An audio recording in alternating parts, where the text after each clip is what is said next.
आकाशवाणी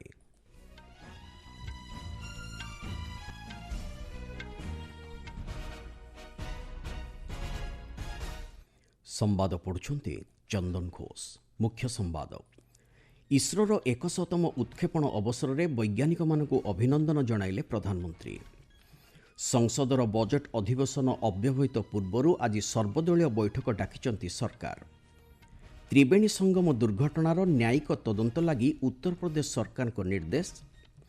2030 मसीहा सुधा देश में अणुजीवाश्म इंधन माध्यम 500 गीगावाट्र शक्ति उत्पादन कराजिबार लक्ष्य रखिचंती केंद्र सरकार।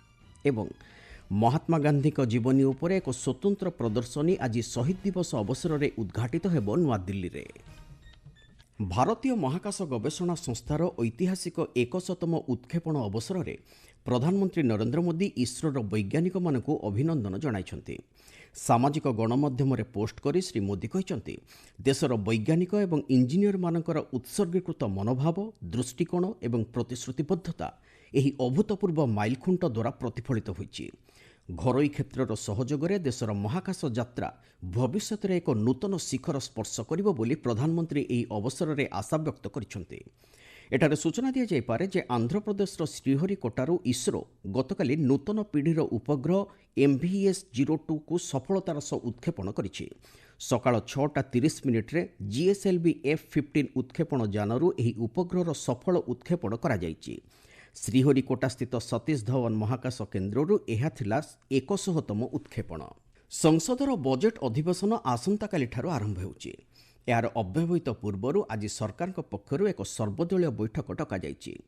बजेट अधिवेशन को किभली सुरुखुर संपन्न करा सेथिलागी सरकार गृहर नेता मानक सहित आलोचना करने सह एथिलागी राजनीतिक दलगुड़िकर समर्थन लोड़िबे। ए संपर्क में सूचना दे आम संवाददाता जणाइछंती आसंताकाली राष्ट्रपति द्रौपदी मुर्मुंकर संसदर जुग्म अधिवेशन को उद्बोधन सह बजेट अधिवेशन आरंभ हेब।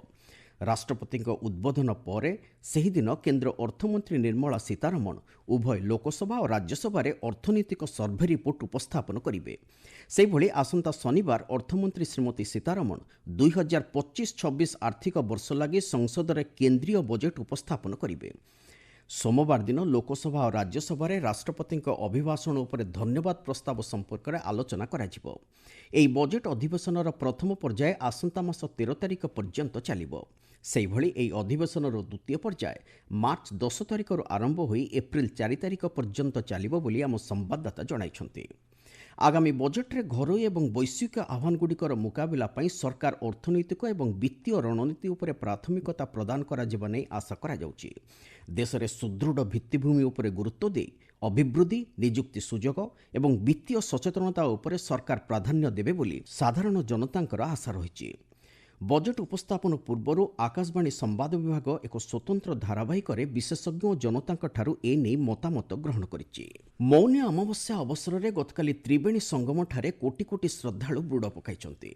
ए संपर्क में आम संवाददाता देथिबा सूचना अनुसार गतकाली राति 8टा सुधा 7 कोटी ऊर्ध्व श्रद्धालु एही अमृत स्नान करिछन्ति।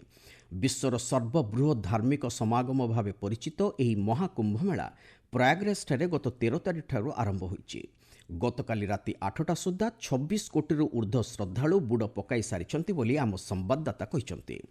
तेबे मंगलवार राति 1 ରୁ 2ଟା मध्य प्रयागराजर महाकुंभ आखड़ा मार्ग अवरोध को अतिक्रम करने समय 30 जनकर मृत्यु होगा सहित अन्य 60 जन आहत होइछन्ति। एही दुर्घटनार तदंत लगी उत्तर प्रदेश मुख्यमंत्री योगी आदित्यनाथ एक न्यायिक तदंतर निर्देश देइछन्ति। ए संपर्क में गणमाध्यम को सूचना दे श्री आदित्यनाथ कहिछन्ति 3 सदस्य विशिष्ट एही न्यायिक आयोग घटनार समस्त दिग को पुंखानुपुंख भाव तर्जमा कर राज्य सरकार को रिपोर्ट प्रदान करेंगे।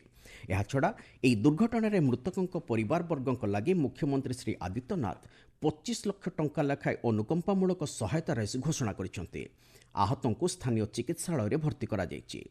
एही दुर्घटना पर आज प्रयागराज गस्त करी सेठारे सुरक्षा व्यवस्थार समीक्षा करने लगी राज्य मुख्य शासन सचिव और पुलिस महानिर्देशकों को मुख्यमंत्री निर्देश देइछन्ति। एतद्व्यतीत संगम घाट ठारे एभली दुर्भाग्यजनक घटना पर सेठारे त्वरित कार्यानुष्ठान बाहिनी मुतयन करा सहित सुरक्षा व्यवस्था को कड़ाकड़ी करा जायछि। सीसीटीवी कैमेरा और ड्रोन माध्यम सुरक्षाकर्मी प्रयागराज उपर तीक्ष्ण दृष्टि रखिछन्ति। आपण माने संवाद शुणुचन्ति आकाशवाणी। 2030 ମସିହା ସୁଦ୍ଧା ଦେଶରେ ଅଣଜୀବାଶ୍ମ ଇନ୍ଧନ ମାଧ୍ୟମରେ ସରକାର 500 ଗିଗାୱାଟ୍ର ଶକ୍ତି ଉତ୍ପାଦନ କରିବାର ଲକ୍ଷ୍ୟ ରଖିଛନ୍ତି ବୋଲି ନୂତନ ଓ ନବୀକରଣ ଶକ୍ତି ମନ୍ତ୍ରୀ ପ୍ରହ୍ଲାଦ ଯୋଶୀ କହିଛନ୍ତି।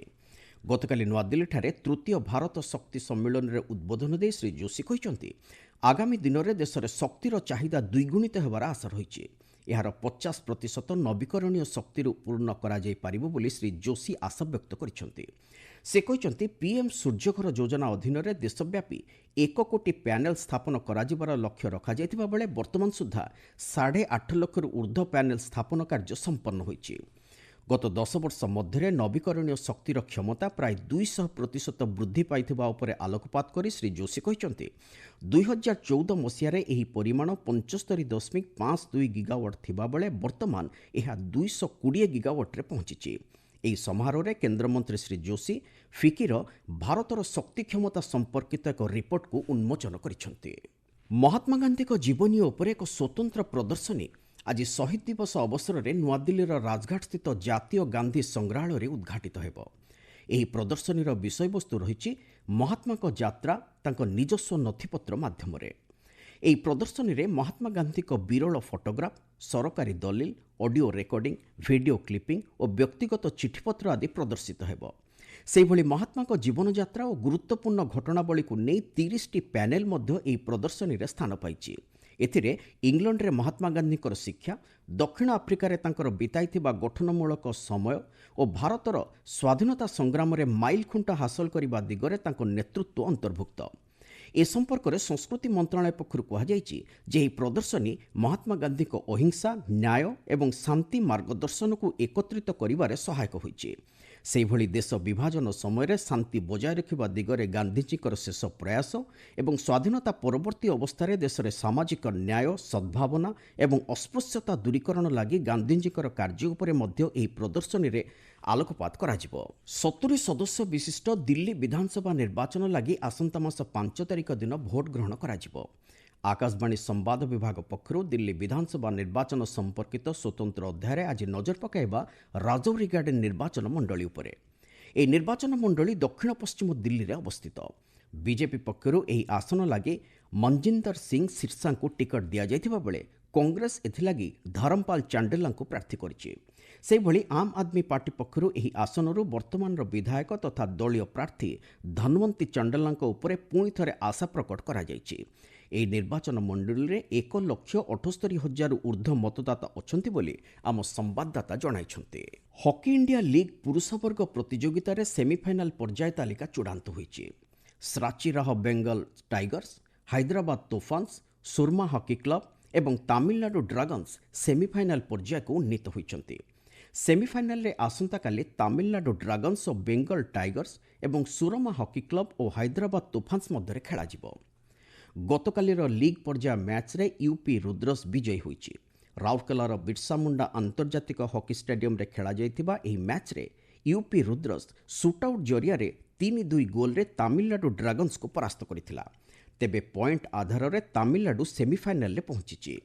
ଅନ୍ୟ ଏକ ମ୍ୟାଚ୍ରେ ସୁରମା ହକି କ୍ଲବ ବେଙ୍ଗଲ ଟାଇଗର୍ସକୁ ସୁଟ୍ଆଉଟ୍ ଜରିଆରେ 3-0 ଗୋଲରେ ପରାସ୍ତ କରି ସେମିଫାଇନାଲ ପର୍ଯ୍ୟାୟରେ ସ୍ଥାନ ପକ୍କା କରିଛି।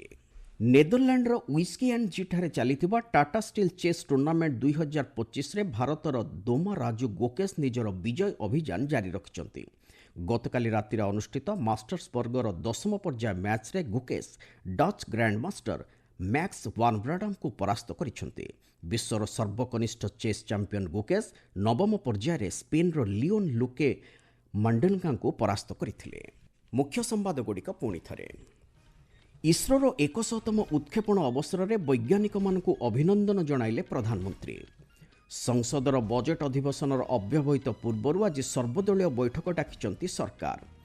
ତ୍ରିବେଣୀ ସଙ୍ଗମ ଦୁର୍ଘଟଣାର ନ୍ୟାୟିକ ତଦନ୍ତ ଲାଗି ଉତ୍ତରପ୍ରଦେଶ ସରକାରଙ୍କ ନିର୍ଦ୍ଦେଶ ଏବଂ ମହାତ୍ମା ଗାନ୍ଧୀଙ୍କ ଜୀବନୀ ଉପରେ ଏକ ସ୍ୱତନ୍ତ୍ର ପ୍ରଦର୍ଶନୀ ଆଜି ଶହୀଦ ଦିବସ ଅବସରରେ ଉଦ୍ଘାଟିତ ହେବ ନୂଆଦିଲ୍ଲୀରେ। ସମ୍ବାଦ ଶେଷ ହେଲା। ଅଧିକ ସମ୍ବାଦ ପାଇଁ ଆପଣମାନେ newsonair.gov.in ୱେବସାଇଟ୍ ଏବଂ ନ୍ୟୁଜ୍ ଅନ୍ ଏୟାର ଆପ୍ରେ ଲଗ୍ଇନ୍ କରିପାରିବେ।